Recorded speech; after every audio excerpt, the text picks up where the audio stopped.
சித்திரை திருவிழாவினை முன்னிட்டு மானாமதுரையில் வெகு விமர்சையாக நடைபெற்ற தேரோட்டம். பல்லாயிரக்கணக்கான பக்தர்கள் வடம் பிடித்து இழுத்தனர்.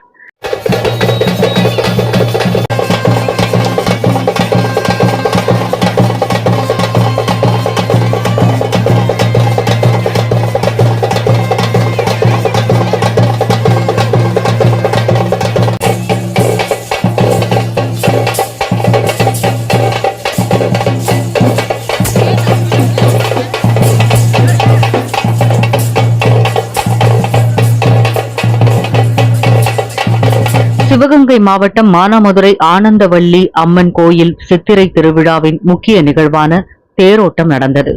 மானாமதுரை ஆனந்தவல்லி சோமநாதர் ஆலய சித்திரை திருவிழா கடந்த 14ஆம் தேதி கொடியேற்றத்துடன் 10 நாட்கள் திருவிழா தொடங்கியது. விழாவினை முன்னிட்டு நாள்தோறும் அம்மனும் சுவாமியும் பல்வேறு வாகனங்களில் திருவீதி உலா சென்று வந்தனர். விழாவின் முக்கிய நிகழ்வான திருக்கல்யாணம் வெகு விமர்சையாக நடைபெற்றது. அலங்கரிக்கப்பட்ட தேரில் ஆனந்தவல்லி அம்மன், சோமநாதர் சுவாமி பிரியாவிடையுடன் சர்வ அலங்காரங்களுடன் தேரில் எழுந்தருளினார். தொடர்ந்து அம்மனுக்கும் சுவாமிக்கும் சிறப்பு பூஜைகள் நடந்தன. பின் காலை 9:30 மணிக்கு தேர் நிலையை விட்டு கிளம்பியது.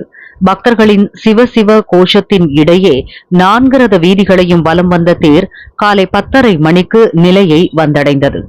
வழி நெடுகிலும் ஏராளமான பக்தர்கள் தேரோட்டத்தை கண்டு ரசித்தனர். சிறுவர் சிறுமியர்கள் பலரும் மீனாட்சி அம்மன் வேடமிட்டு தேரோட்டத்தை காண வந்திருந்தனர். தேரை வடம் பிடித்து இழுத்த இளைஞர்கள் உற்சாகத்தில் ஒருவரை ஒருவர் தூக்கி அந்தரத்தில் வீசி மகிழ்ந்தனர். வீர அழகர் வைகை ஆற்றில் இறங்கும் நிகழ்வு நடைபெறவுள்ளது.